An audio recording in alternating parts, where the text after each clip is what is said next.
The sun rose slowly over the small village of Umudioka, casting golden rays over the thatched rooftops and dusty paths. Preparations were in full swing at the biggest house in the village, the home of Adaeze and her daughter, little Ifunanya. Adaeze was finally getting married again after 8 long years of widowhood. She had found love with a wealthy businessman named Chief Obina, and today was supposed to be the happiest day of her life. The villagers buzzed with excitement. Everyone admired Adaeze's resilience, her beauty, and now her good fortune.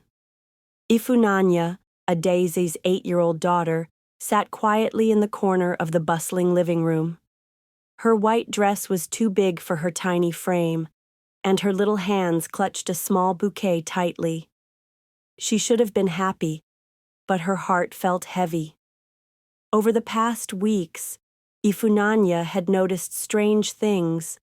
Chief Obina, the man her mother was about to marry, would sometimes give her long, uncomfortable looks when he thought no one was watching. He would offer her sweets, stroke her hair a little too much, and whisper strange things that made her uneasy. She tried telling her mother once, "Mama, I don't like Uncle Obina," she had said quietly one evening. Adaeze had laughed it off, brushing her daughter's concerns aside. "You are just nervous, my dear. Everything will be fine." Ifunanya knew her mother was desperate to remarry, the pressure from the community, the need for financial stability, the loneliness, all of it weighed heavily on Adaeze. So Ifunanya stayed silent. Until now. Today was the wedding day. The compound was filled with guests dressed in colorful wrappers and head ties. The air smelled of jollof rice, fried chicken, and the sweet perfume of blooming hibiscus. Laughter, music, and chatter filled the air. The marriage ceremony was about to begin. Adaeze stood under the beautifully decorated archway, her face glowing with excitement and hope. Chief Obina, dressed in a flowing white agbada and red cap, stood beside her smiling broadly as the village chief prepared to bless their union. Ifunanya watched from the side, her heart pounding. She had made a decision. She couldn't stay silent anymore. She had to stop this wedding. The moment the chief asked, "Does anyone have a reason why these two should not be joined in holy matrimony?" Swing silence fell over the crowd, and then a small voice rang out, clear and strong. "I do." All heads turned sharply. There, standing trembling but determined, was Ifunanya. Her small frame shook, but her voice did not falter. "I have something to say," she cried. The entire village stared in shock. Adaeze's heart dropped into her stomach. Chief Obina's smile faltered for the first time. What could an 8-year-old possibly have to say to stop a wedding? The guests murmured in confusion. Some laughed nervously, thinking it was a child's prank. But Ifunanya stood her ground, tears welling up in her eyes, but her chin lifted high. "I don't want my mother to marry Chief Obina," she said loudly, her voice echoing across the compound. Adaeze, red with embarrassment, rushed towards her daughter. "Ifunanya, what are you doing? Come here." But Ifunanya pulled away. "Mama, listen to me, please." The village chief raised his hand, signaling for calm. "Let the child speak," he said. His voice was stern but curious. Chief Obina's eyes darkened and his jaw clenched. He took a threatening step forward but quickly stopped when he realized all eyes were on him. Ifunanya turned to the crowd, breathing heavily. "He touched me," she said. The words fell like a hammer. Gasps rippled through the guests. "What did you say?" Adaeze whispered, her face pale. "He touched me where no one should," Ifunanya cried. "When you were not around. He said I should not tell anyone or he would hurt you." The world seemed to stop. You could hear a pin drop. Chief Obina's face twisted into a mask of rage and panic. "She's lying," he shouted.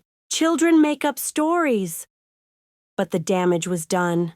The villagers who had once celebrated Chief Obina's generosity and charm now looked at him with horror, and Adaeze looked at him as if seeing him for the first time. Tears streamed down Adaeze's face as she fell to her knees, clutching her daughter to her chest. "Why didn't you tell me earlier?" she sobbed.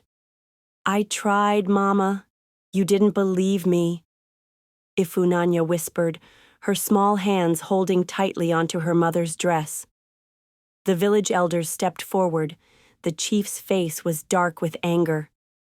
"Chief Obina, you have committed a grave crime if this is true," he said. "You will face the consequences." Chief Obina backed away slowly, shaking his head. No, this is a lie. "She's just a child," he barked, but nobody moved to support him. As the murmurs grew louder, a few men from the village came forward. They grabbed Chief Obina by the arms firmly, preventing him from escaping. "We must take him to the elders' council for questioning," said one of the men, "and if the child's words are true, he will be judged according to our laws." Adaeze stood up shakily, her wedding dress now stained with dust and tears. She looked at the crowd, at the house that was supposed to be filled with joy, now shattered. She had almost married a monster. And it was her brave daughter who saved her. Before we continue, make sure you subscribe to the channel, hit the bell icon, and give this story a like if you believe courage deserves to be heard. The entire village gathered that evening at the council square. Adaeze, still in her wedding gown, sat beside Ifunanya, holding her daughter's hand tightly. Elder Anozie, the oldest and most respected man in the village, led the questioning. "Ifunanya," he said gently, "tell us everything from the beginning." The little girl, though scared, spoke bravely. She explained how Chief Obina would visit their home even when Adaeze wasn't there, how he would offer her sweets, promise her toys, and then touch her in ways that made her feel dirty and afraid. As Ifunanya spoke, more women in the crowd began to whisper among themselves. Some of them exchanged knowing glances. Finally, an older woman named Mama Chidinma stood up. "I have something to say," she announced. All heads turned toward her. "I once worked for Chief Obina as a house cleaner. I left after 3 months because he behaved improperly around my young niece," she said. Another woman spoke up. "My younger sister, too. She said he made her uncomfortable, but we didn't believe her." The pieces started falling into place. Chief Obina was not just a predator. He had a history. Faced with the overwhelming testimonies, Chief Obina broke down. "I am a man. It was just temptation," he cried desperately. "I never meant any harm," but his words only deepened the villagers' anger. Elder Anozie shook his head in disgust. "You have defiled our trust, our community, and an innocent child. You will face punishment according to our customs."